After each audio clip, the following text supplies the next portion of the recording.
Un NFT, c'est ce qu'on appelle en anglais a non-fungible token. C'est un jeton non fongible. Donc c'est typiquement quelque chose que tu ne peux pas copier. Je donne un exemple. Tu prends un billet de $10 et un autre billet de $10. Supposons qu'ils aient le même numéro de série. Ce qui n'est pas possible, mais supposons qu'ils aient le même numéro de série. Ce sont les mêmes billets. Maintenant, si j'en prends un et que je le signe et que je fais un dessin dessus, c'est plus le même. Il n'est pas réplicable, celui-ci. Tout à fait. Il est non fongible. Okay. Donc c'est ça, un jeton non fongible. C'est quelque chose que tu ne peux pas copier. Ces jetons non fongibles vivent dans ce que l'on appelle la blockchain. La blockchain, c'est une chaîne qui valide transactions et authenticité par bloc. Et ces blocs sont validés par des ordinateurs connectés partout dans le monde. Donc, il n'y a pas une seule personne qui va valider l'authenticité de cette œuvre-là. C'est toutes les personnes connectées, tous les ordinateurs connectés qui valident l'authenticité de ces œuvres-là. Et cette blockchain, elle est non violable. Tu ne peux pas la corrompre parce qu'elle est connectée par tous les ordinateurs dans le monde qui sont connectés. Tu ne peux pas avoir quelqu'un qui va venir et te hacker un bloc. C'est pas possible. C'est pas possible.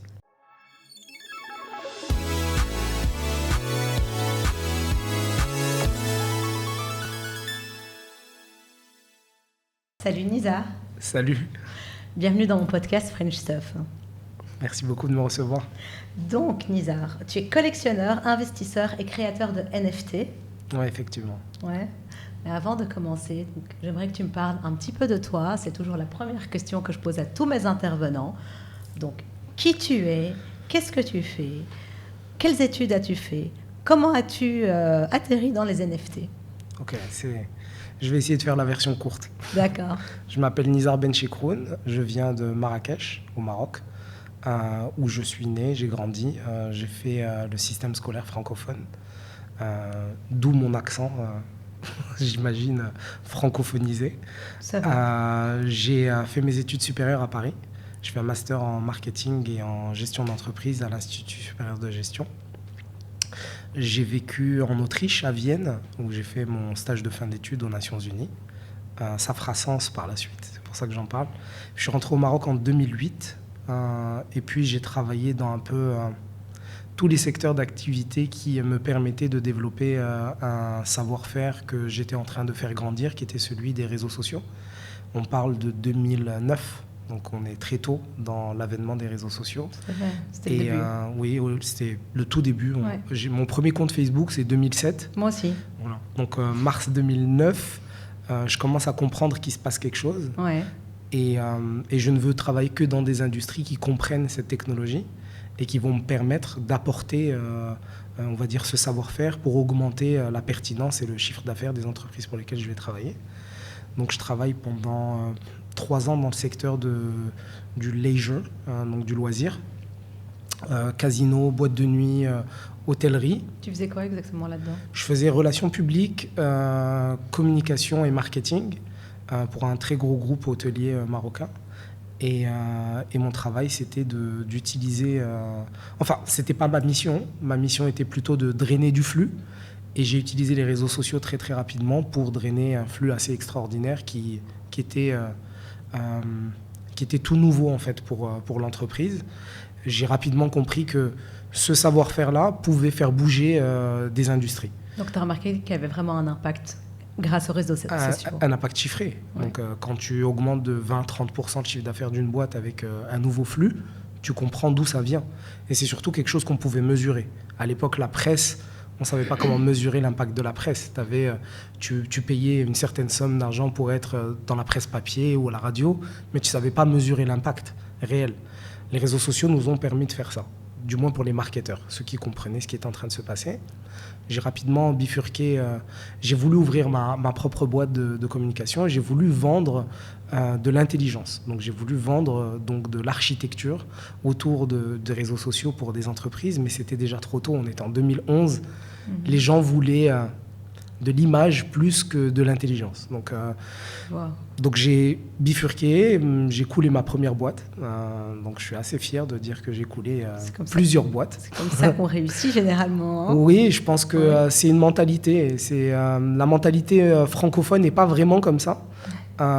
Donc avoir vécu avec des anglophones, travailler avec eux, te met dans un certain mindset où l'échec, c'est la possibilité d'un mieux et c'est pas la réalité du pire. Donc j'ai coulé ma première boîte en 2012 et puis je suis allé dans l'immobilier, donc real estate. Je suis arrivé avec ce savoir-faire-là et pareil, j'ai performé grâce aux réseaux sociaux, grâce à l'impact des réseaux sociaux. Au Maroc, oui. J'ai travaillé pour Beachcomber Hotels, qui est un groupe hôtelier mauricien. Ouais. Je suis resté avec eux 3 ans et je vendais high luxury real estate, des maisons à très forte valeur financière. Derrière, j'ai travaillé pour les Nations Unies, donc j'ai travaillé, d'où mon stage en 2007. J'ai travaillé pour l'Organisation des Nations Unies pour le développement industriel et j'ai créé, avec bien entendu toute une équipe, le premier cluster d'entreprises artisanales au Maroc. Et l'objectif, c'était de les aider à améliorer leur compétitivité. Et on a créé quelque chose à travers les réseaux sociaux. On a créé un concept qui s'appelle la Minute Créative. Je ne connais pas du tout. C'est un concept assez intéressant qu'on a déployé dans plusieurs pays de la région MENA, qui est un concept qui consiste à mettre en avant les entreprises artisanales à travers du storytelling. Donc on était parmi les premiers à faire ça en 2015, à mettre en avant la personne, l'identité, avant le produit.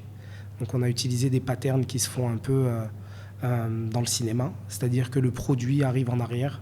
Typiquement, tu regardes une scène de film, il y a un Mac ou un Coca, une canette de Coca, voilà. Et l'objectif, c'est que tu le vois, mais on le fond dans la scène. Donc on a utilisé ce pattern-là pour faire des vidéos et ça a eu un super impact. Après, je travaille pour United States Agency for International Development, c'est la branche du développement américaine. On a fait des centres de carrière au Maroc pour aider les étudiants à améliorer leurs soft skills. Encore une fois, utiliser les réseaux sociaux, l'impact des réseaux sociaux et le digital. Et puis, la crise est arrivée. Non, un peu avant la crise, j'ai décidé encore une fois de lancer une autre entreprise. Donc, j'ai lancé une agence cette fois qui allait vendre de l'intelligence, qui s'appelle Arroz con Pollo, et qui avait pour objectif donc, de travailler avec des grosses marques et de les aider à performer. Cette fois, je pense que le marché était prêt à acheter de l'intelligence, ou tout du moins c'était la vraie demande. J'ai travaillé avec des marques comme Audi, Diesel. J'avais signé Airbnb juste avant la crise. Et c'était un super contrat, et puis la crise est tombée, et puis tout s'est arrêté. Le monde s'est arrêté, et il fallait se réinventer. Il fallait se poser la question de comment je peux créer une ressource financière de rien. Et donc, c'est là où je me suis lancé dans le digital réel, c'est-à-dire comment vendre depuis le Maroc, depuis ma maison, depuis mon appartement, à quelqu'un qui vit à Austin, au Texas, ou qui vit à Édimbourg ou à Jakarta. Donc, comment faire et comment trouver la bonne solution. J'ai rencontré une plateforme qui s'appelle Fiverr, qui est l'une des plus grosses plateformes au monde de freelance. J'ai rapidement créé un profil, mis mon CV, ils m'ont accepté comme pro rapidement, ce qui était quelque chose d'assez difficile à avoir. Ils prenaient 1% des postulants dans le monde, donc ils m'ont pris en pro rapidement. J'ai très vite performé comme top rated seller, donc à vendre des services. Et donc, quoi comme service? Des services en marketing digital. Okay. Et j'avais créé un service particulier qui s'appelait Brand Therapy. C'est quoi? C'était en fait un thérapeute de marque. Donc concrètement, j'étais parti du postulat que les gens voulaient se positionner sur certains réseaux pour les mauvaises raisons. Typiquement, des gens qui venaient, ou des marques qui disaient « je veux aller sur Instagram ».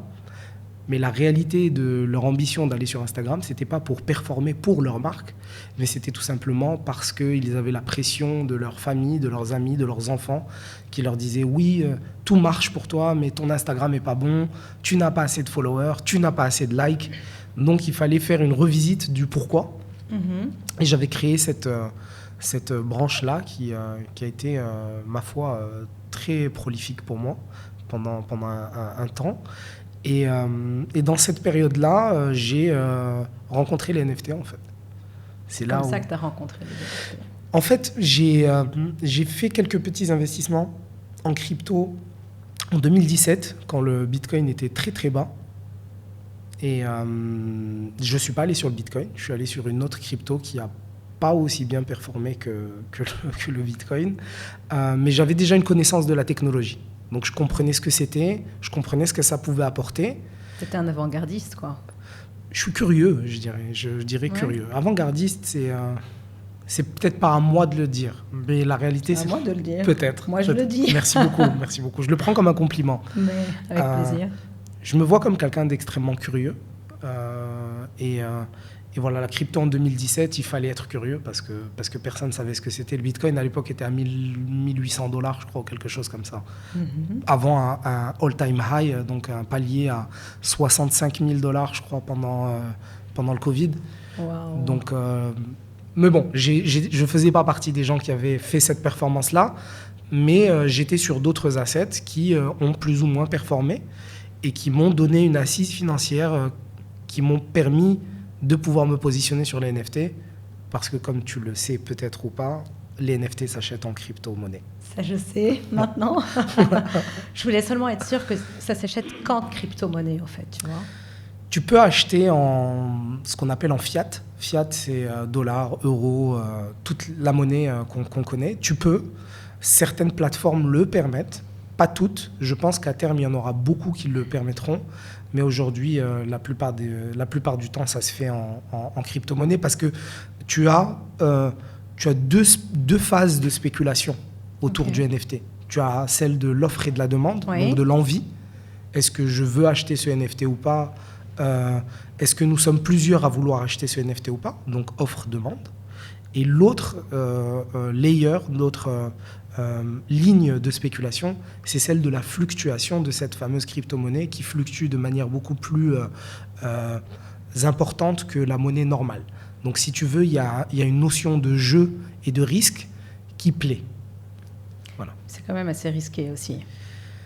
C'est plus risqué. Enfin, tu as plus quoi ? Le plaisir, le risque ? Qu'est-ce qui t'intéresse le plus justement là-dedans ? Le challenge, ça va être quoi ? J'essaye de bien absorber la question que tu me poses pour te donner la réponse la plus vraie. Okay. Il y a une notion de risque.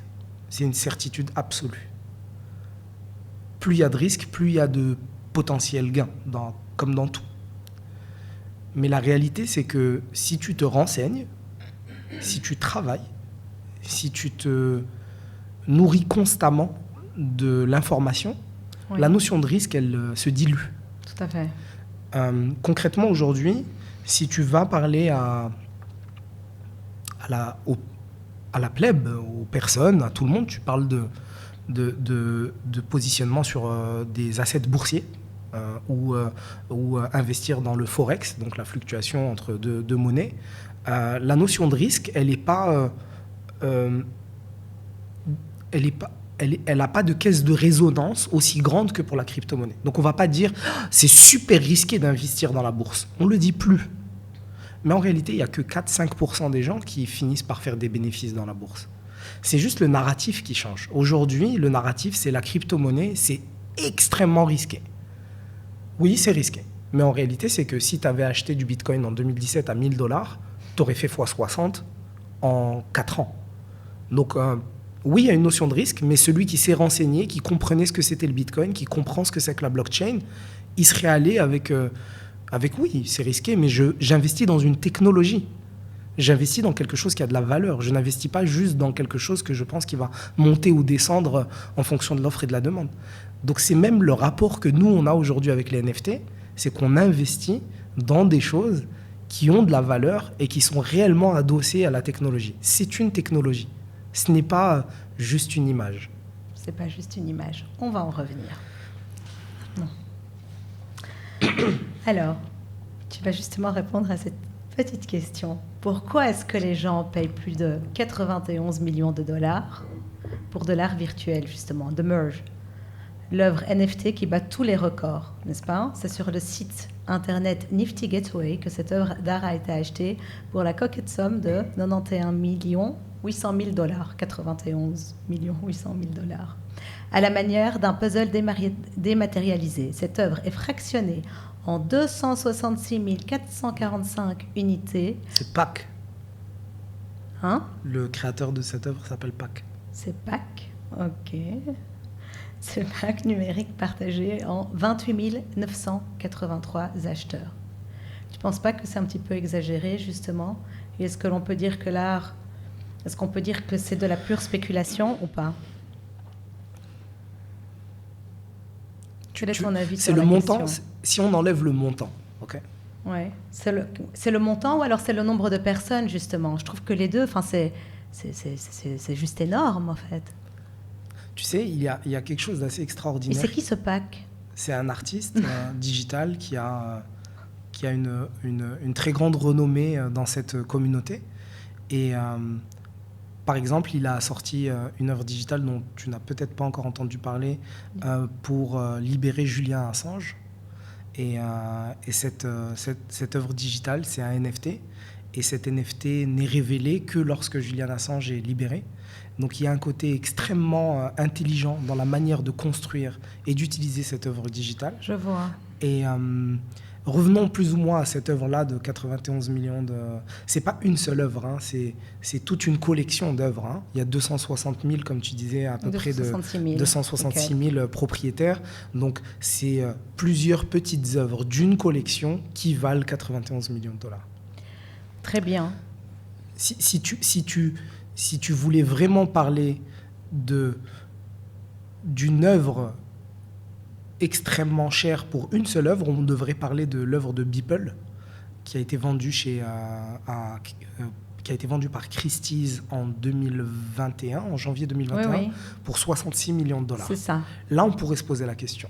On pourrait se poser la question de pourquoi une œuvre d'un artiste se vend à 66 millions de dollars chez Christie's. C'est une œuvre digitale, tout le monde peut la copier. C'est ce qu'on entend ici et là. Mais en réalité, des copies de la Joconde, il y en a partout et tout le temps. Ouais, mais on sait qu'il y a l'authentique, quoi. On sait. Répète ce que tu viens de dire, excuse-moi. Tu disais? On sait où est l'authentique, elle est dans le musée. Parfait. C'est exactement là où je voulais en venir. La blockchain permet de valider ad vitam aeternam l'authenticité d'une œuvre. Mais virtuelle. On l'aura jamais. Qu'entends-tu par on l'aura jamais? Moi, je considère que je l'ai quand je la possède sur mon ordinateur, sur mon téléphone, sur ma montre, que la blockchain valide que c'est mon œuvre, qu'elle est unique et que c'est indéniable et que c'est non fongible, en fait. C'est pour ça qu'on appelle ça un jeton non fongible. C'est non-fungible token. C'est qu'elle peut pas être... Elle peut être copiée, mais pas répliquée. C'est mon œuvre à moi. Elle m'appartient et c'est prouvé par la blockchain qui est un grand livre comptable où toutes les lignes peuvent être lues de manière extrêmement transparente. Je vois ce que tu veux dire. Et donc ça veut dire que c'est une œuvre d'art qui sera utilisée que pour le digital. Ou pas. Ou pas. On peut imprimer aussi. Pourquoi ne pourrais-tu pas le faire? Mais est-ce que ça aura la même valeur? Ça pourrait avoir une plus grande valeur. Pourquoi ça aurait une plus grande valeur, justement? Vu que déjà, c'est un art déjà qui est digital, etc. Alors, allons un peu plus loin. Okay. Dis-moi. Allons ou restons là. Si j'ai 3 tomates dans ma main, ok? C'est très simple, ouais. 3 tomates. En face de moi, j'ai 500 personnes. Non, en face de moi, j'ai 10 tomates. Faisons-le différemment. J'ai 10 tomates. Et j'ai 2 personnes en face de moi qui sont susceptibles de vouloir des tomates, mais je ne suis pas sûr. Okay? Le prix de mes tomates va valoir X. Offre, demande, Basic 101. Maintenant, j'ai toujours 10 tomates, mais j'ai 100 000 personnes en face de moi, dont 80 000 qui veulent des tomates.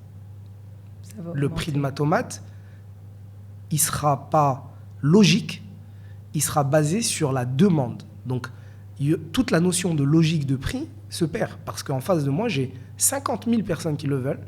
Donc, il va y avoir une demande accrue pour une offre basse. Ça, c'est Basic 101. Pour les NFT, c'est pareil. toutes les collections d'NFT aujourd'hui, que ce soit des œuvres d'art ou des collectibles, et on y viendra plus tard, je te donnerai la différence entre une œuvre d'art et un collectible, sont basées sur la rareté. Donc sur la difficulté de pouvoir l'avoir, cette œuvre unique. Maintenant, tu prends une œuvre comme celle de Beeple. Okay, c'est une accumulation de 10 ans de travail et de photos, si je ne dis pas de bêtises, qui sont posées les unes à côté des autres, qu'il a pris tous les jours. Et il en a fait une œuvre digitale. Cette œuvre digitale vendue chez Christie's à 66 millions de dollars, tu peux l'imprimer. Oui, tu peux l'imprimer. Ok. J'ai rencontré ici, à Dubaï, où tu me reçois, il y a 72 heures, une entreprise autrichienne qui crée de la vérification d'œuvres physiques via une puce NFC. Donc, tu as ton œuvre physique, ok ? Tu scannes ton œuvre physique avec ton téléphone. Il y a une puce, tu as un lien. Le lien, tu cliques sur ce lien. On vérifie l'authenticité. Tu scannes, ton téléphone va scanner et va te renvoyer tout de suite vers l'œuvre, vers l'œuvre authentique, et tu pourras savoir qui est le propriétaire de cette œuvre authentique.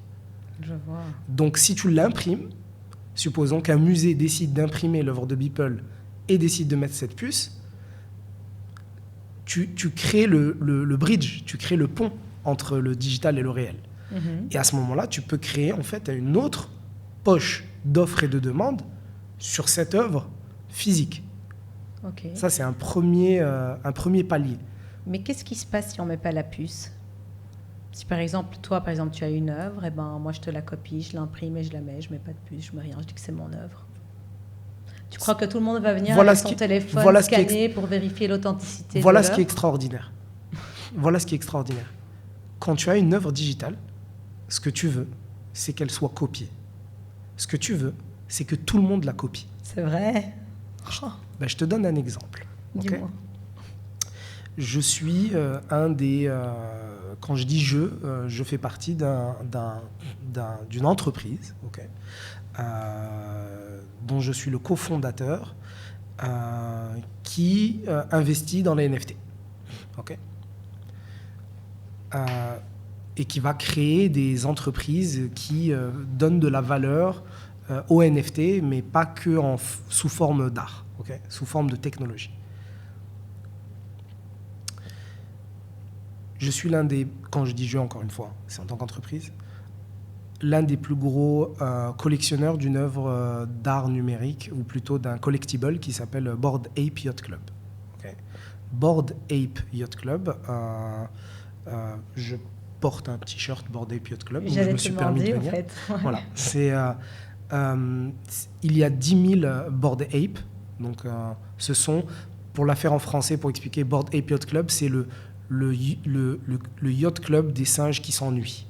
Okay, c'est comme ça qu'on pourrait le traduire. Et donc, ce sont des singes qui s'ennuient. Donc, ils sont bored. Ils sont comme ça. Il y en a 10 000.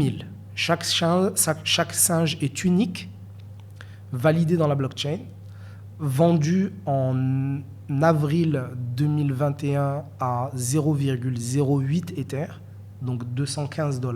Okay. Et qui vaut aujourd'hui, à l'heure où je te parle, 110 Ethers. 110 Ethers, ça fait à peu près, avec le cours de l'Ether d'aujourd'hui, ça fait à peu près $350 000.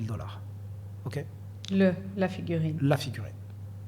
Typiquement, le singe, quoi. Si en avril, tu avais mis $250 et que tu avais voulu investir dans ce projet-là, tu faisais $350 000 par NFT. Un ange passe. Ok, là tu ne vois que l'argent, ce qui est normal. C'est normal. Tout le monde, ça fait l'effet à tout le monde. Ça fait l'effet à tout le monde. Ah, je suis normal. On se dit juste, c'est une image, elle vaut ça. On est dans un monde de fous. Ok. Tout à fait. Maintenant, la question c'est qu'est-ce qu'il y a derrière l'image? Ok. Derrière l'image, il y a première des choses, des gens qui travaillent, une équipe. Donc il y a des fondateurs, des marketeurs, des designers, des ingénieurs derrière cette collection-là, parce qu'il faut tout ça. Il faut des gens qui rêvent, donc les fondateurs. Il faut des gens qui parlent de ce projet-là sur les réseaux sociaux, dans la presse, pour qu'on ait envie d'aller acheter cette œuvre-là, donc des marketeurs. Il faut des ingénieurs pour backer à travers cette technologie. Donc concrètement, il y a une entreprise derrière cette collection-là. Donc quand tu achètes un NFT de cette entreprise, tu deviens un shareholder. Tu deviens un actionnaire, en fait, de l'entreprise. Donc, quand toi, tu vois une image, moi, je vois une action. Okay. Donc, moi, j'ai une action de cette entreprise-là. Enfin, j'en ai plusieurs, mais disons que j'ai une action de cette entreprise-là. La vraie question qui se pose derrière, c'est qu'est-ce que cette entreprise va mettre en place? Qu'est-ce qu'elle va faire? Est-ce que ça s'arrête à l'image? Est-ce qu'elle va mettre en place des choses? Donc, comme toute entreprise, la question que je me pose, c'est quel est le business plan? Donc, je suis en fait un investisseur. Donc, quel est ton business plan en tant qu'entreprise qui utilise une image comme action? Il y a donc un business plan, ce qu'on appelle dans le milieu NFT la roadmap. La roadmap. Roadmap. Donc, qu'est-ce que tu vas mettre en place?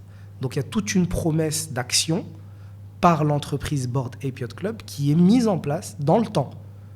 Et cette roadmap, elle est revue tous les 6 mois.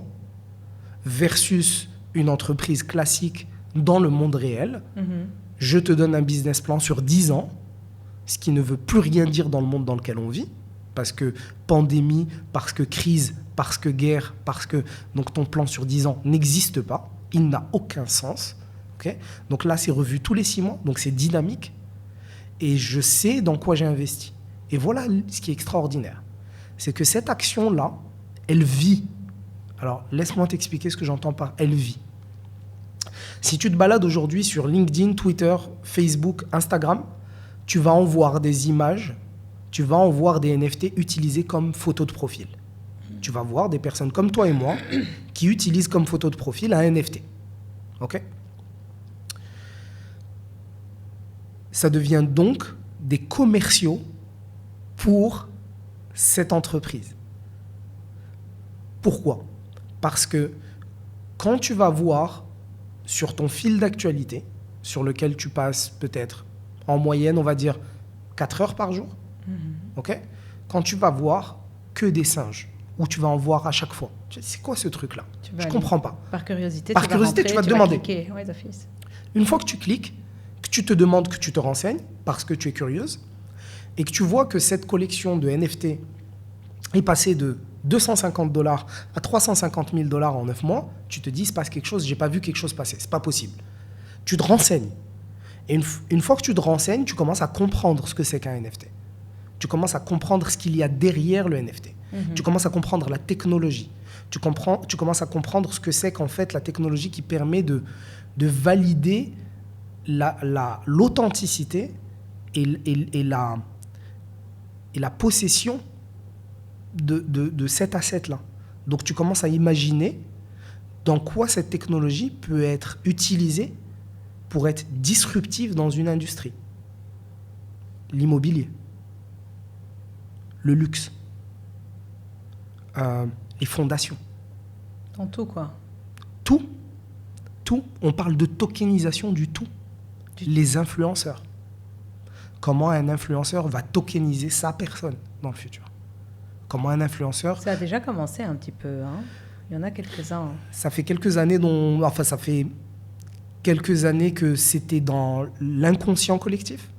Ça fait bientôt 1 an qu'on en parle. Ça fait... Moi, j'ai commencé à parler de ça dès que j'ai compris la technologie, donc en juin, j'ai commencé à parler de tokenisation d'influenceurs. C'est en train d'arriver, ça va arriver. On peut aller un peu plus loin, je peux te dire plus ou moins à quoi ça pourrait ressembler. Mais c'est assez extraordinaire. Ouais. Je peux te le dire si tu veux. Bien sûr, dis-le-moi. Ok. J'ai besoin que tu rêves avec moi. Okay. Vas-y. Tout part d'un rêve. Je suis déjà en train de rêver depuis que je vois ton t-shirt avec ce singe là. Je suis en train de s'exploser la crâne. Là, c'est bon, t'inquiète. Tout part d'un rêve. Okay. T'inquiète, là. Je suis déjà dans un autre monde, tu vois. Ouais. Je suis assise ici, mais je suis ailleurs. Vas-y. Alors, je suis un influenceur. Ok. Je m'appelle X. Martha. Okay. Je vis en Colombie et j'ai 5 millions de personnes qui me suivent. dans le monde. Ok ? Pour des raisons de visa, etc., j'ai du mal à me déplacer. C'est compliqué pour moi d'avoir le visa à chaque fois que je veux aller ici et là. En fait, c'est une personne qui est virtuelle, qui n'existe même pas. Ça, c'est le niveau au-dessus. Ouais. Allons sur une personne normale, hein, une influenceuse normale. Elle a des ambitions. Elle veut ouvrir 2 hôtels, 2 boutiques hôtels. Un à Londres, un à Paris. Elle a une idée très précise de ce qu'elle veut faire. Ça va lui coûter 6 millions d'euros. Elle a besoin de 6 millions d'euros.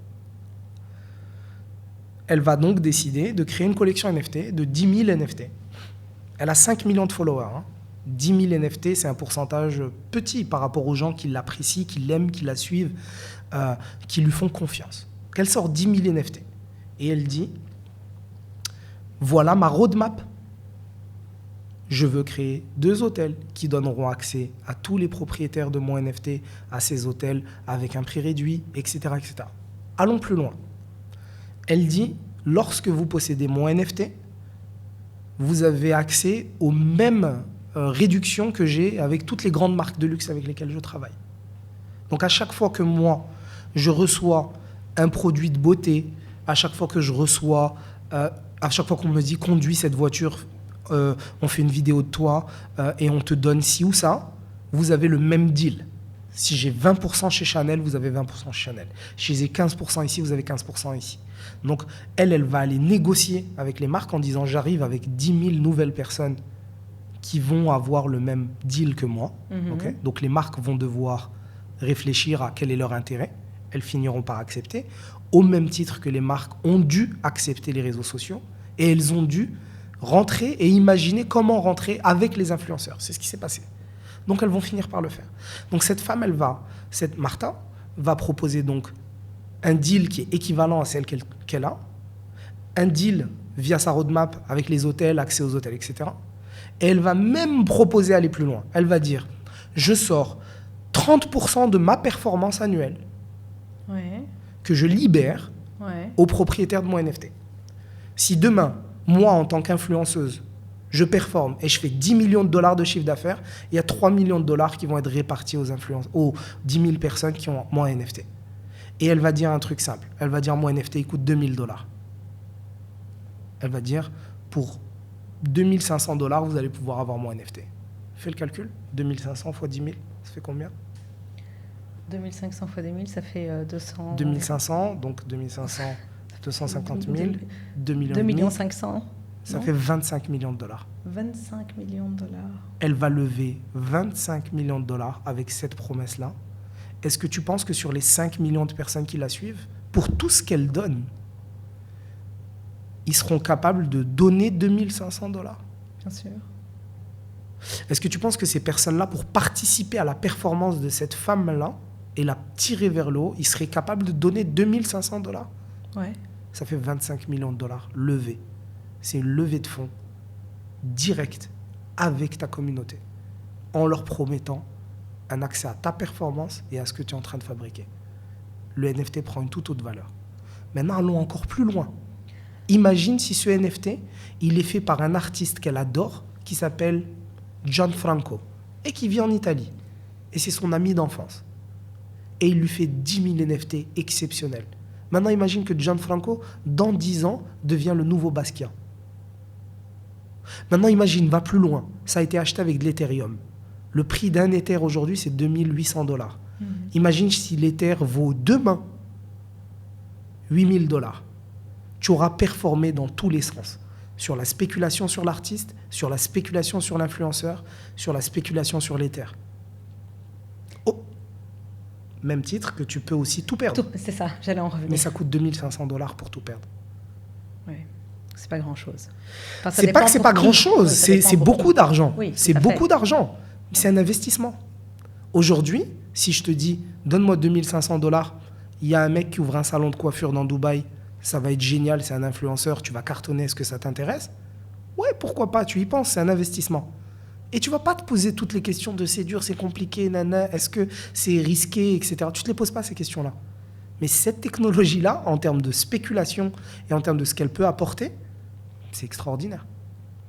Il faut imaginer un collectible, donc pas une œuvre d'art. Beeple, c'est une œuvre d'art. Oui.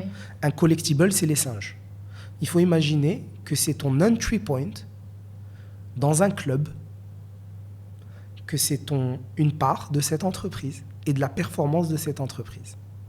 Et il n'y en a que 10 000. Il n'y en a pas un de plus qui sera créé. Et chaque singe est unique. Et chaque singe a son degré d'offre et de demande en fonction de sa rarité. Je vois tout à fait ce que tu veux dire. Là, tu vois, tu es en train de parler de quelque chose qui est vraiment très spécifique. Et comme ils vont développer les singes, ils vont certainement développer les chiens, et ils vont créer plein d'NFT, tu vois. Maintenant, comment on va savoir, en fait, comment est-ce qu'on va connaître justement donc la crédibilité de l'NFT? Comment est-ce qu'on va savoir si c'est un bon NFT ou un mauvais NFT? Mais c'est la... C'est quoi? Ok. C'est la même chose que pour la bourse. Combien tu as d'entreprises aujourd'hui dans le monde? Combien tu as d'entreprises qui sont listées dans les différents stock exchange? Comment est-ce que tu choisis? Tu choisis en te renseignant. Je décide d'acheter Tesla parce que je me suis renseigné, j'ai confiance en Elon Musk, je pense qu'il crée quelque chose de performant dans le futur, j'investis. Je n'investis pas dans cette entreprise qui est hébergée dans le fin fond du Morbihan parce que je n'y crois pas. C'est exactement la même chose. C'est la même chose sous adrénaline. C'est la même chose sous adrénaline. Cette technologie va tout bouffer parce qu'elle permet la traçabilité et la véracité des transactions. Aujourd'hui, comment est-ce que tu différencies un Picasso? Ok, prenons 2 Picasso de la période bleue. 2, même size, même taille. Ok? Pourquoi ce Picasso vaut plus cher que celui-là? Est-ce que tu sais me le dire? C'est des authentiques tous les deux? Tous les deux, même période, même taille. Parce que c'est l'offre et la demande, au fait, non? Ça va plus loin. C'est celui de gauche, il a comme propriétaire Marilyn Monroe, John Fitzgerald Kennedy, Michael Jordan. L'autre, il est possédé par Madame X inconnue. Celui-ci, il a le sang bleu. Il a une lignée. C'est pour ça qu'il vaut plus cher. Maintenant, dans la blockchain, si l'œuvre d'art de Beeple, non, elle vaut 66 millions de dollars. Ah, n'allons pas aussi loin. Prenons une œuvre d'art d'un artiste inconnu au bataillon. Et posons-nous la question, si jamais le premier owner, parce que la blockchain est un livre ouvert où tu peux tout lire, okay? Le premier owner, c'est une personne lambda. Mais parce qu'il a un cousin qui adore le basket et qui connaît par ricochet à travers un joueur de basket Jay-Z. Ouais. Et qui finit par le vendre à Jay-Z. Et Jay-Z, il adore cette œuvre-là. L'artiste, la cote, elle augmente. Certitude.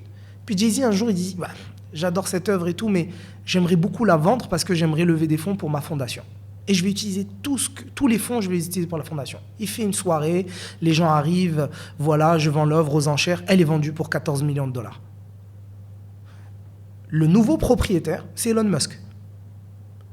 La lignée de cette œuvre d'art a complètement changé. La valeur de cette œuvre d'art a complètement changé. Donc la blockchain permet aussi de voir la lignée de non seulement l'authenticité, la possession, mais la lignée. C'est ça. Et quand on parle d'un NFT, on parle de toutes ces choses-là. Et bien plus encore. Tout d'abord, les NFT, vraiment, qu'est-ce que c'est? Alors, un NFT, c'est ce qu'on appelle en anglais un non-fungible token.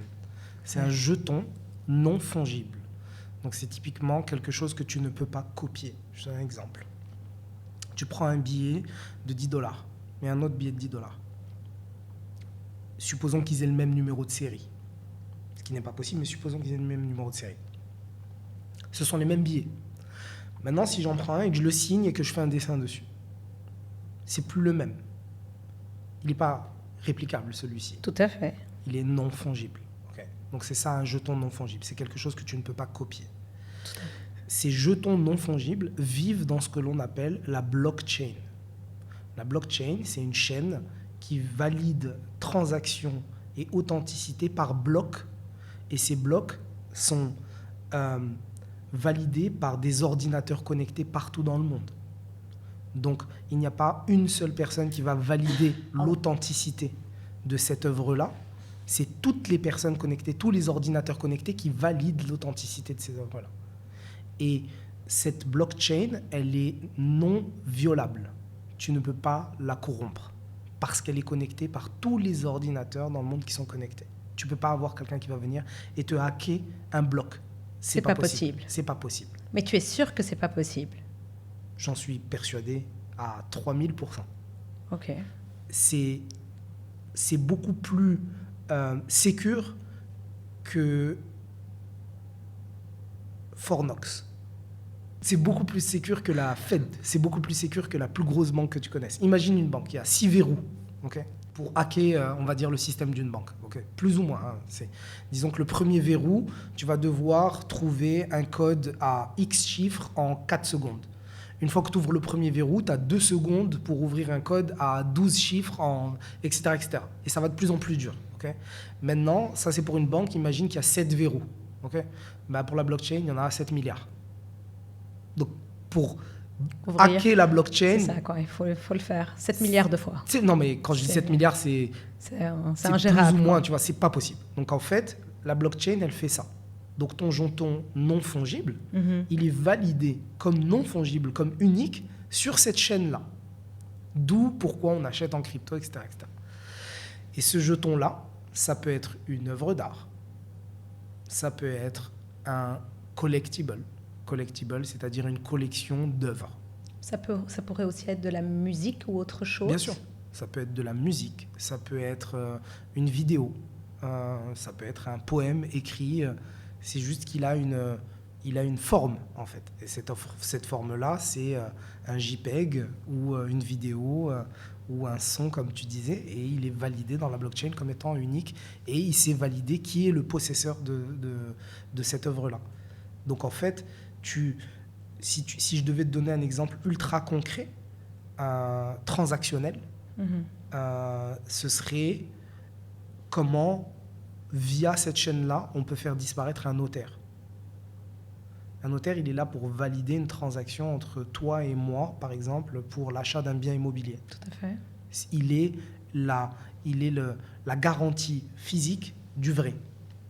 Aujourd'hui, sa garantie physique, elle n'est pas plus importante que la garantie d'une chaîne qui est plus sécure que la plus grande des banques du monde. Donc en fait, on fait ce qu'on appelle aujourd'hui, nous, kill the middleman. C'est en fait l'intermédiation disparaît. C'est complètement décentralisé et donc l'intermédiation, elle disparaît. Tu n'as plus besoin d'intermédiaire pour passer d'un point A à un point B.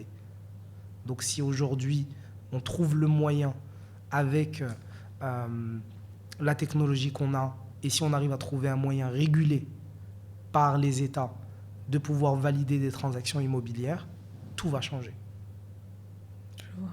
Tout va changer. Les métiers certains métiers vont disparaître, des nouveaux vont être créés.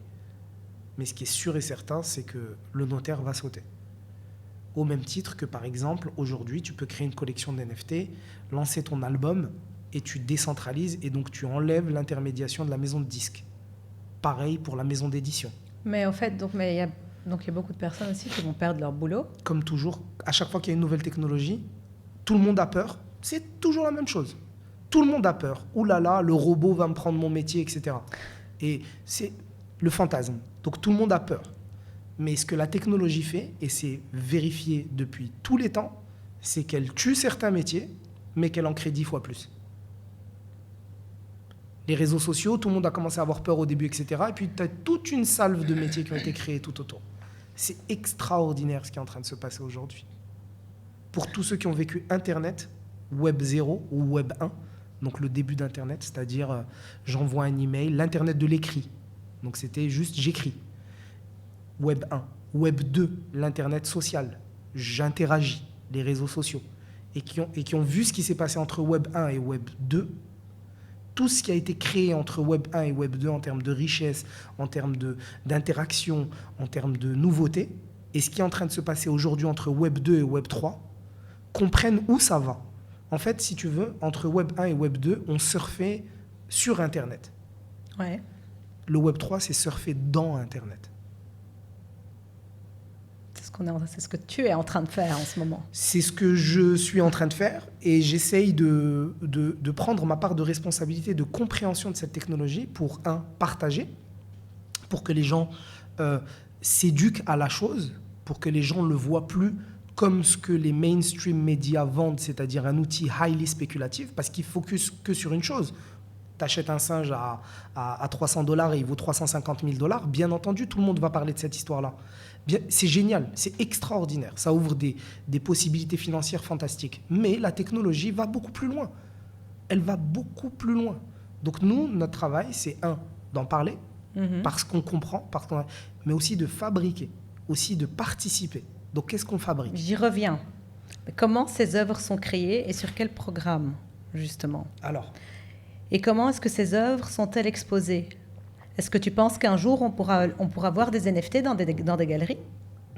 Très, très bonne question. Et sur les téléviseurs ? Très, très bonne question. C'est déjà le cas. Samsung a déjà créé un téléviseur qui est NFT compatible. C'est déjà créé. Je suis complètement à l'ouest, moi. Alors. OK. Non, je ne savais pas. Non, mais tu sais, c'est tout nouveau. On est Il a créé ça quand, Samsung, dis-moi ? Samsung, ils ont annoncé ça il y a 3 mois. Ok, ça va. 3 mois. Au même titre que Apple Pay. Apple a annoncé qu'ils accepteraient des paiements crypto d'ici la fin 2022 ou fin 2023. Donc, le monde est en train de se diriger dans cette direction. Ça, j'avais déjà entendu parler, par contre. Ça veut dire beaucoup de choses. On y arrive. Maintenant, quand est-ce que ça a été créé ? Une collection qui a été vendue à Christie's pour à peu près... Le premier CryptoPunk vendu très cher, c'était 12 millions de dollars, je crois.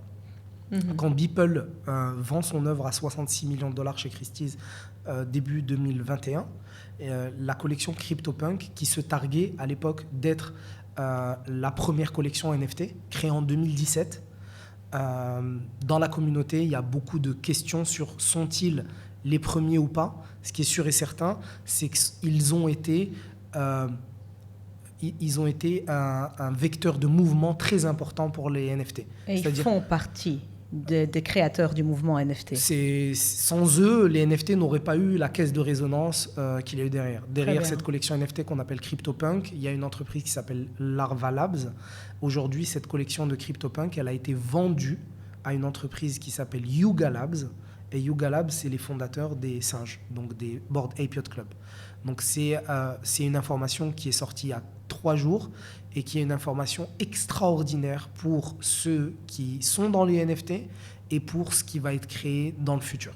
Parce que si tu veux, c'est comme si je te disais, ok, comment j'essaye de l'expliquer de la manière la plus limpide possible, c'est comme si Apple avait racheté Microsoft. Je vois. Concrètement, c'est ce qui s'est passé.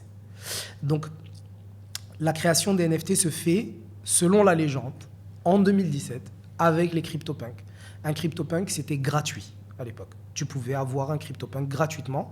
La seule chose que tu avais à payer, c'était les frais de transaction.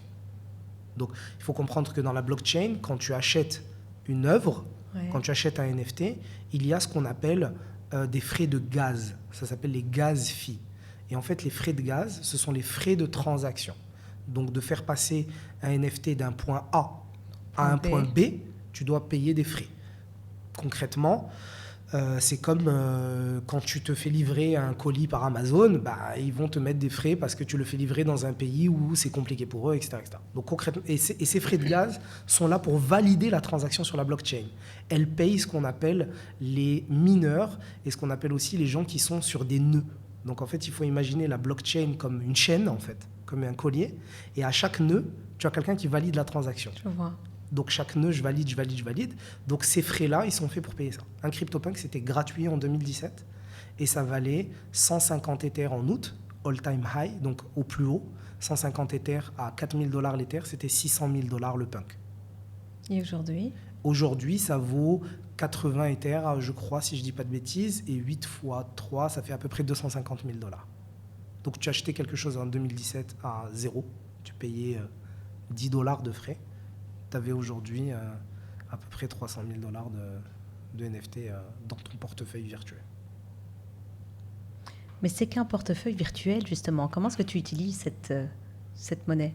Enfin, à part pour les NFT, à part pour acheter et vendre de l'art, comment est-ce que tu peux l'utiliser de manière concrète? Concrètement, aujourd'hui, Oui. supposons que tu aies un CryptoPunk ou Oui. un Bored Ape dans ton wallet, ou un VeeFriends de Gary Vee, qui est un des pontes du marketing Web 2 et qui devient aujourd'hui un des pontes du Web 3, ou que tu achètes une œuvre du Time Magazine qui a été créée pour Timepieces by Kid Grossman, qui est le président du Time Magazine.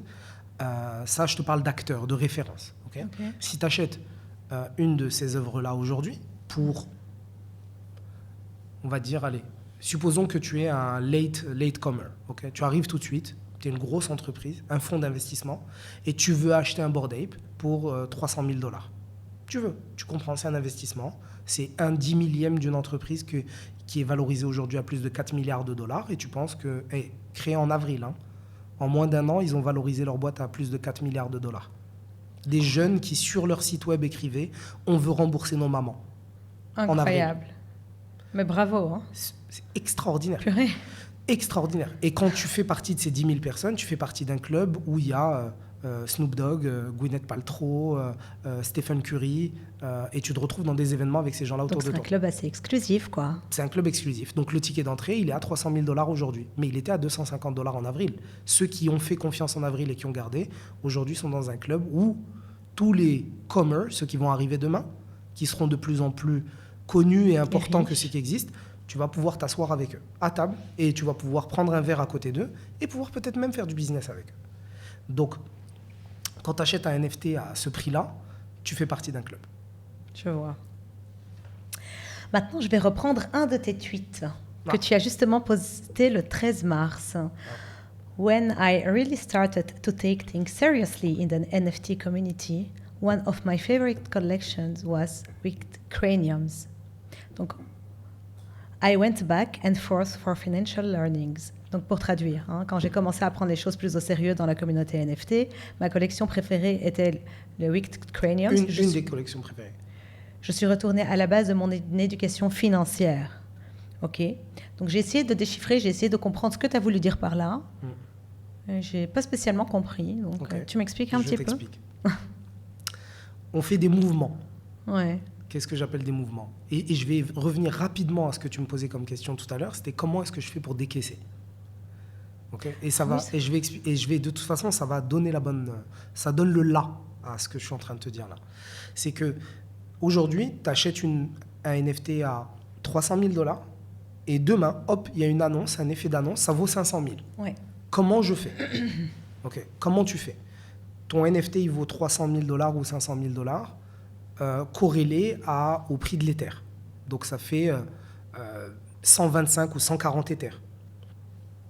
Tu cliques sur un bouton. En 14 secondes, tu transformes tes Ethers en ce qu'on appelle un stablecoin. Un stablecoin, c'est une monnaie qui est adossée au mouvement d'une monnaie réelle. Le dollar, donc tu as ce qu'on appelle l'USDT, le BUSD, qui sont adossés aux fluctuations du dollar. Donc toi, aujourd'hui, tu n'as pas peur quand tu as $1 dans ta poche. Tu sais qu'un dollar, ça vaut $1. Tu as peur quand tu as de l'Ether dans ta poche, parce que tu sais que ça vaut X dollars ou Z dollars. Donc, par contre, en 14 secondes, tu peux transformer tes $500 000 en dollars. Donc, tes $500 000 en Ether, donc tes 125 Ethers en dollars, en 14, 15, 20, 30 secondes, et tu les as en dollars. Mais tu les as où? Mais tu les as sur un portefeuille, tu les envoies sur ton compte en banque. Tu les envoies sur ton compte bancaire. Tu les envoies sur ton compte bancaire et tu payes des impôts. Ça va aussi vite et aussi simplement que ça. Et tu as des plateformes qui sont des plateformes aujourd'hui qui se mettent en intermédiation. Tu as Coinbase, Binance, pour les citer, qui sont les plus connus. Et ces plateformes-là, tu as même des cartes de crédit avec lesquelles tu peux aller. Tu peux aujourd'hui transformer tu peux mettre tes Ethers dans ta carte de crédit Visa et partir t'acheter un sac Chanel. Et petite question. En 2 minutes. Quand tu achètes justement toutes ces œuvres d'art, NFT, etc., tu es taxé? Tu es taxé à l'entrée ou à la sortie? C'est quoi ta question? Tu n'es pas taxé à l'entrée, tu es taxé à la sortie. À la sortie? Bien entendu. Tu es taxé à la sortie. Tu performes, mais quand tu veux les transformer, les emmener dans le monde réel, c'est-à-dire tu passes du monde virtuel au monde réel, il va bien falloir que tu payes des impôts à quelqu'un. Donc tu les envoies sur ton compte en banque, on te demande d'où ça vient. J'ai performé en crypto. Ok, tu as performé en crypto, paye tes impôts. Il y a des pays où c'est régulé, des pays où c'est pas régulé. Aujourd'hui, on est à Dubaï parce que c'est régulé. Parce qu'aujourd'hui, voilà, ça nous permet de travailler ici. Non, mais ici, donc, c'est pas taxé, c'est pas taxable. Tu taxerais. Ici, tu payes pas ici, ils sont en train de réguler sur la crypto. Donc, il y a une semaine, Dubaï a annoncé qu'il faisait une régulation crypto-NFT, premier pays au monde à le faire. Okay. Donc, il va y avoir une info qui va tomber. Est-ce que tu seras taxé en crypto ou en NFT? J'ai mon avis, mais rien n'est dit. Donc, je ne sais pas. Ne le donne pas, ton avis. Non, je ne l'ai pas. Tout ce que je sais, c'est que c'est extraordinaire le moment où on est. C'est qu'on est dans un moment où il y a un pays qui décide de réguler, en fait, qui décide d'enlever ses œillères et qui se dit, OK, je ne peux pas continuer à ne pas voir ce qui se passe chez moi. Je ne peux pas continuer à ne pas participer à ce mouvement-là. Et je pense sincèrement que Dubaï peut devenir la Silicon Valley de la crypto s'ils s'en donnent les moyens et s'ils en ont l'ambition. Je pense que pour les moyens, ils peuvent se les donner. S'ils sont ambitieux, je pense qu'ils nous ont prouvé ce qu'ils ont créé déjà en 50 ans. Et je pense que le futur, c'est ici, quoi.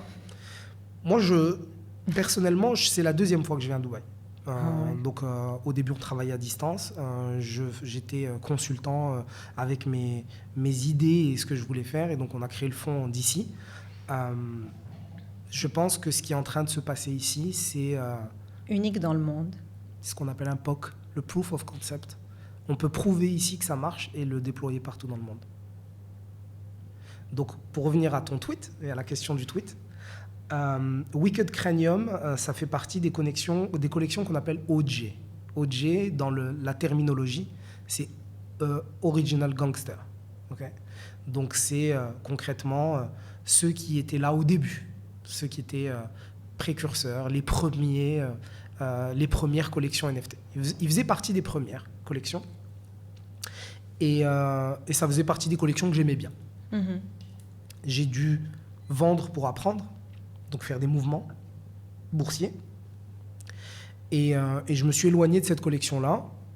Et aujourd'hui, on est dans ce qu'on appelle un bear market. Bear market, bear and bull. Je pense que tu sais ce que c'est. Donc oui, tout à fait. Voilà. Donc on est dans un bear market aujourd'hui, plus ou moins en termes d'NFT. Et quand tu es dans un bear market, tu as deux solutions. Soit tu sors tes assets, soit tu re-rentres dans des assets qui performeront en bull. Encore, ouais, plus fort. Quand nous, on est en bear market, la première chose qu'on fait, c'est on regarde la fresque. Et on essaye de voir les collections. Ça, je ne donne pas de conseils financiers. Hein. Je partage avec vous ma manière de faire. Donc, on regarde les NFT qui ont performé, qui ont une forte communauté, qui ont une communauté qui croit en le projet, qui ont un projet qui a duré en fonction des différents bulls et bear market. Et on se dit quelles sont ces collections qui vont se réveiller. Et un des paris, c'est que cette collection Wicked Cranium ferait partie, dans les mois à venir, des collections qui vont se réveiller. Aujourd'hui, un Wicked Cranium, ça vaut 500, 600 $, je crois, 500 $ ou un truc comme ça. Donc nous, on est réinvestis dans Wicked Cranium dans l'espoir de les voir performer demain plus que les 600 qu'ils valent aujourd'hui. Il y en a que 600? Non, il y en a 600, c'est le prix, et il y en a 10 000. Il y en a que 10 000, c'est ça. Il y en a que 10 000. C'est absolument pas un conseil financier. Non. C'est très important de le dire. Ok, voilà, c'est pas du tout un conseil financier. Non, parce que tu sais, ce qui est extraordinaire avec le monde des NFT, c'est qu'on a créé une langue. Je dis toujours... Ça veut dire quoi, ça, créer une langue? Je dis toujours, j'ai appris une nouvelle langue en 6 mois. Donc on a des termes qu'on utilise qui sont des termes codés, que pour vous. C'est-à-dire que si tu arrives aujourd'hui sur Twitter, là où tout se passe, Twitter et Discord, ce sont les deux plateformes où tout se passe, où tu peux drainer de l'info. Si tu mets un financier de Wall Street qui comprend très bien la finance, qui comprend la mécanique, qui atterrit là... Il va rien piger. Mais je le sais, j'ai des amis qui sont polytechniciens, travaillent pour Bank of America, etc. Tu les poses là, ils sont complètement perdus. C'est normal que j'ai rien compris. Bien sûr, mais tu as même des gens de la crypto qui ne comprennent rien. Parce qu'en fait, les terminologies qu'on utilise sont, par exemple, NFA, c'est Non-Financial Advice. Donc, par exemple, si je fais un tweet, tu verras souvent #NFA. Je ne suis pas en train de te donner un conseil financier, je partage une info avec toi. D'accord. DYOR. Do your own research. Fais ta propre recherche.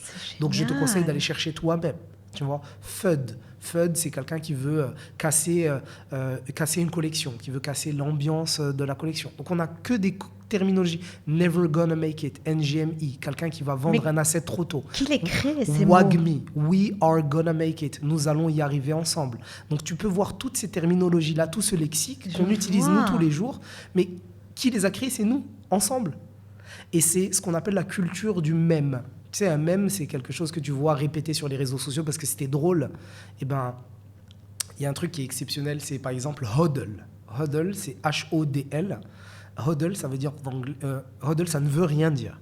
Mais en vrai, ça vient du mot hold. Hold, c'est tenir. Oui. Tenir quelque chose. Oui, tout à fait. Eh ben, un jour, il y a quelqu'un sur un tweet qui voulait dire hold, qui s'est trompé parce qu'il parlait pas très bien anglais, qui a dit hodl.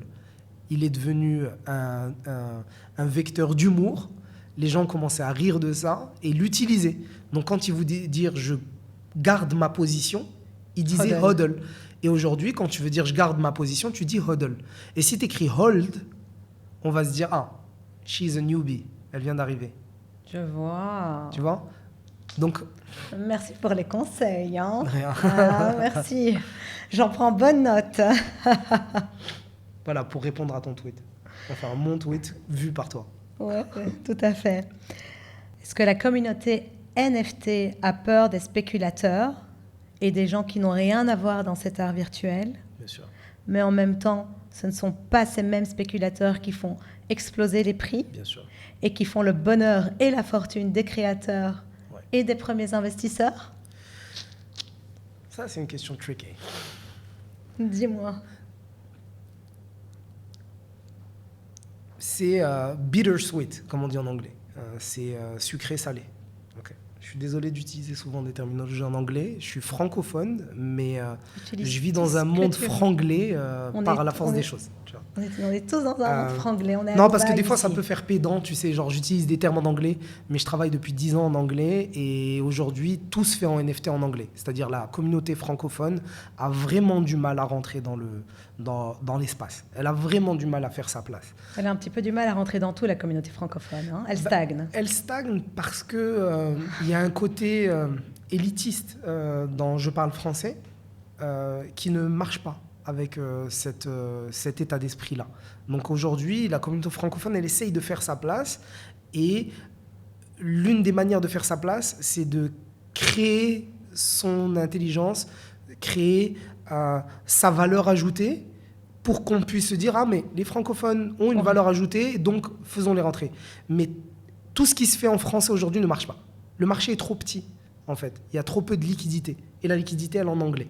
Donc même tous les influenceurs, quels qu'ils soient, aussi connus qu'ils puissent être, sachant que dans le côté anglophone, tu as des personnes très connues qui ont essayé de lancer leur collection NFT et ça n'a pas marché. Donc, la côté francophone, c'est très compliqué. Maintenant, à côté de ça, ta question, c'est est-ce que nous, en tant que communauté NFT, avons peur de la spéculation et des personnes qui viennent avec des gros moyens pour faire gonfler des collections, les faire baisser, etc. Ou les détruire aussi. Oui, bien entendu. Je ne dirais pas qu'on en a peur. Je dirais qu'on en est conscient. On est conscient que ça existe. Et c'est pour ça que c'est barricadé, de tous les côtés. Aujourd'hui, si tu veux réussir ta collection NFT, tu ne peux que passer par des personnes comme nous, okay, comme moi, parce que par la force des choses, je suis devenu un influenceur. Et il y a des influenceurs qui sont beaucoup plus impactants que moi. Okay. Je dirais qu'on est à peu près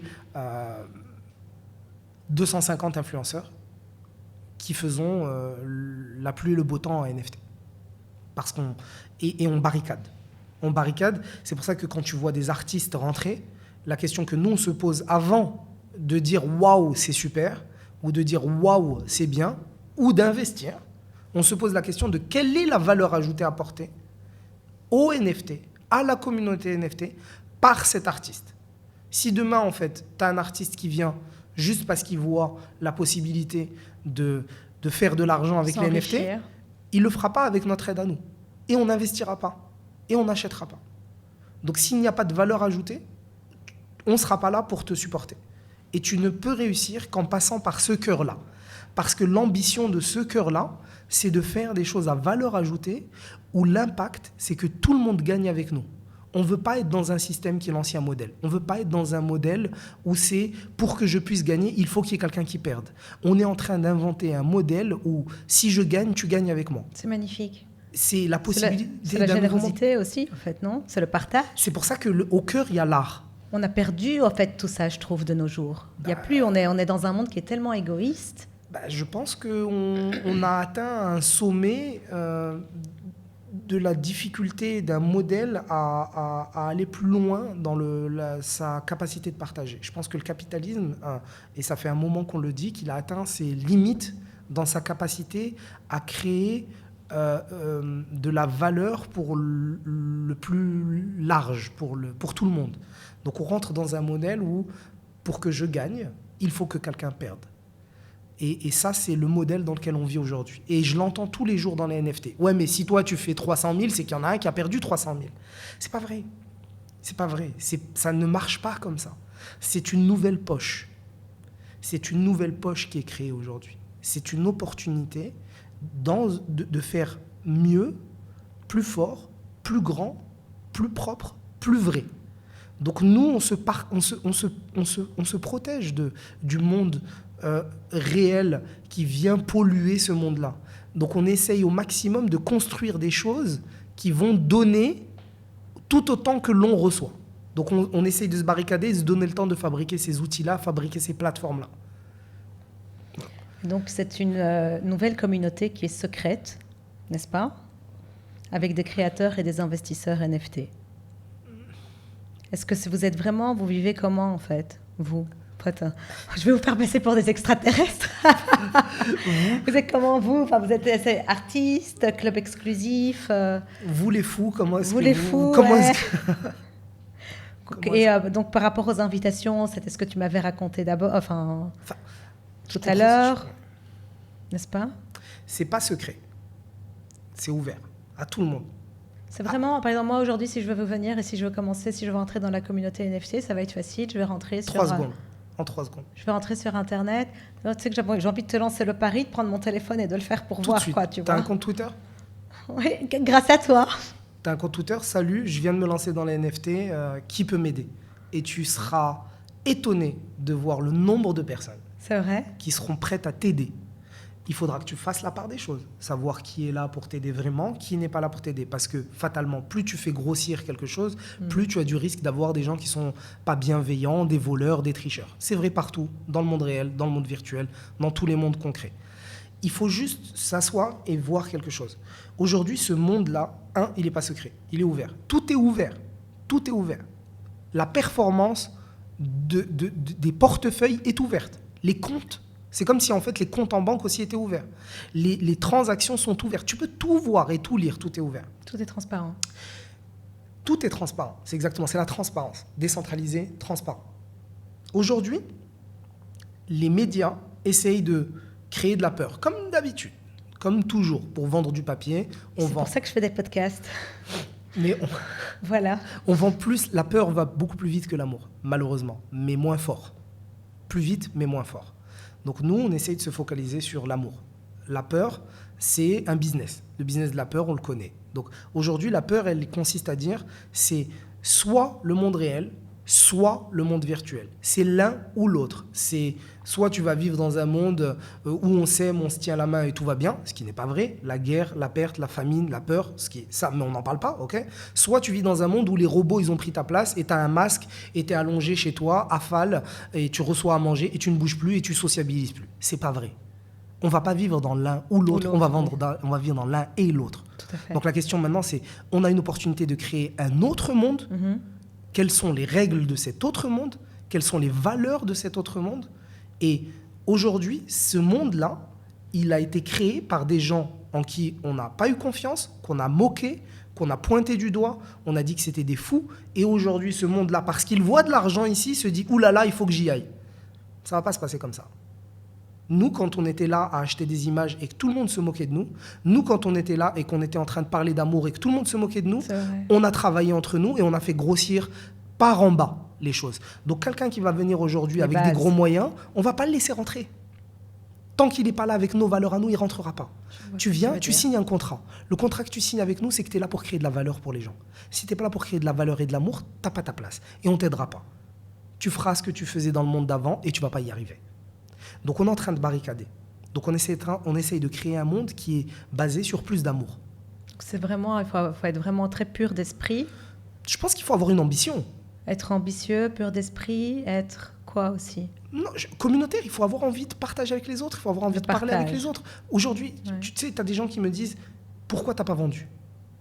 Pourquoi, quand tu achètes un asset à $1 000 ou à $500 ou à $300 qui fait $150 000, pourquoi tu ne vends pas?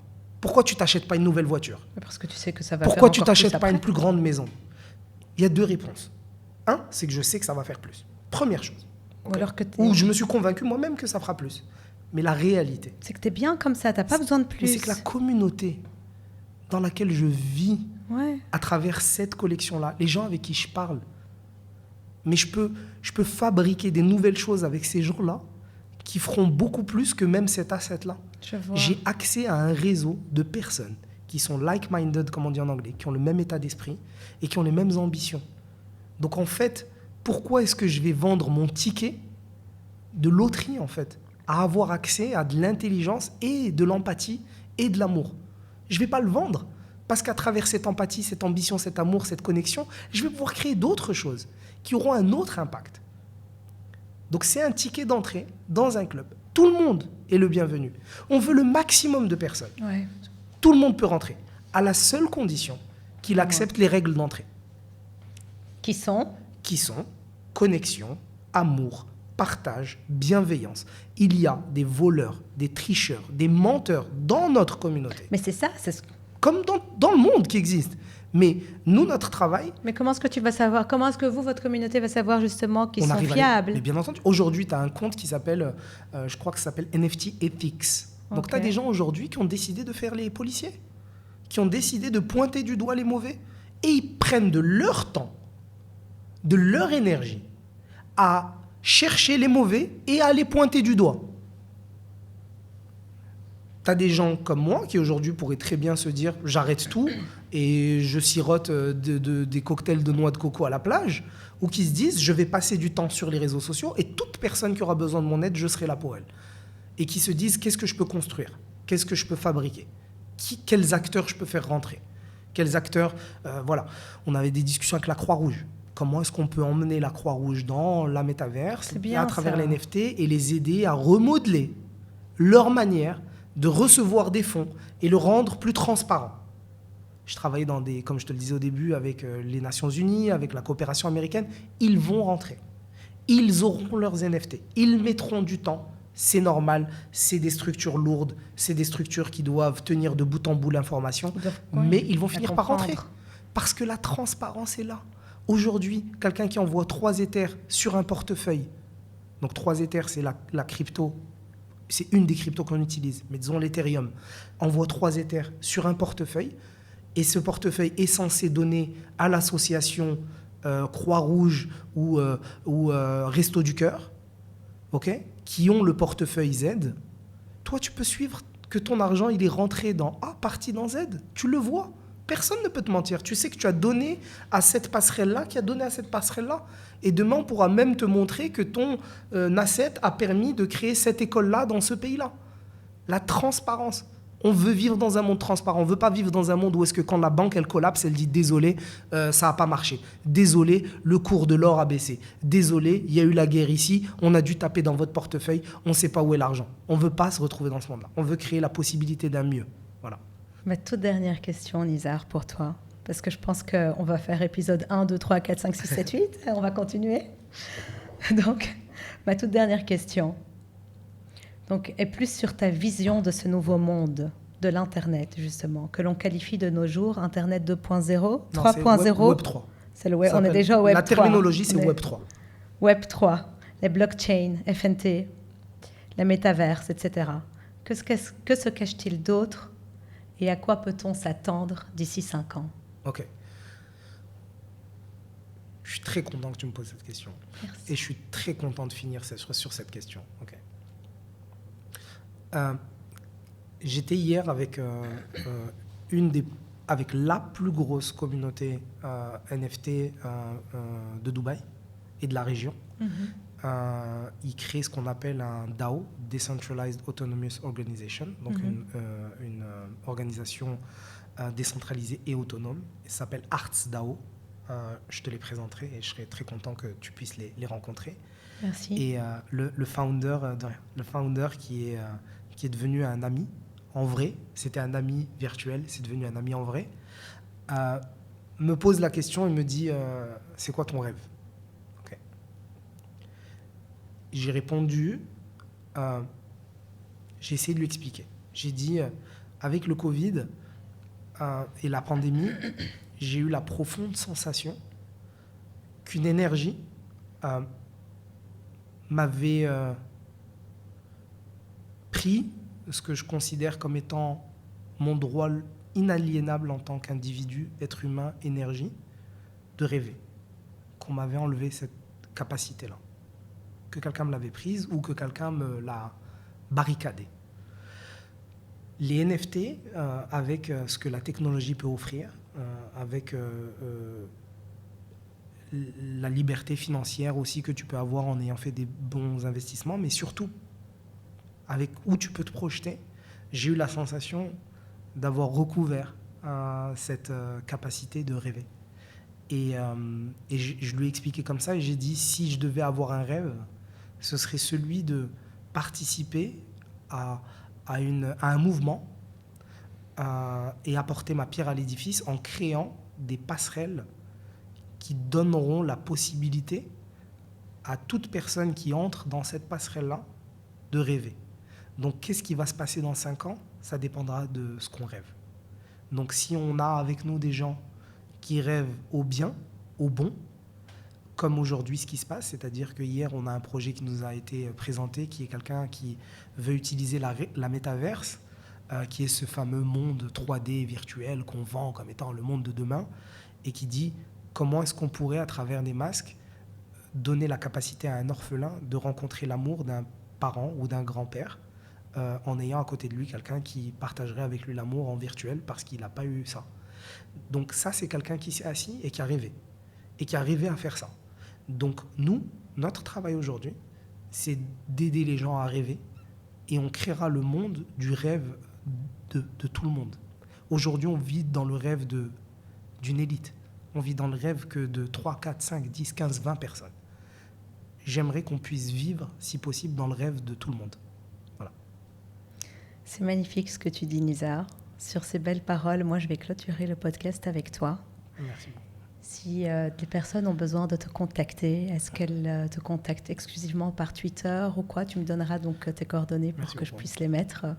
J'ai LinkedIn pour voir ce que j'ai fait. Tu me donneras tes comptes. Mais Twitter, c'est le mieux parce que c'est là où l'énergie tourne dans la bonne direction. Super. Voilà. Écoutez, moi je te remercie encore une fois énormément. Merci. J'espère que les explications de Nizar ont été plus claires un petit peu et que le monde des NFT sont plus simples pour vous, comme pour moi. Et je vous dis à très bientôt dans un prochain épisode French Stuff. Salut!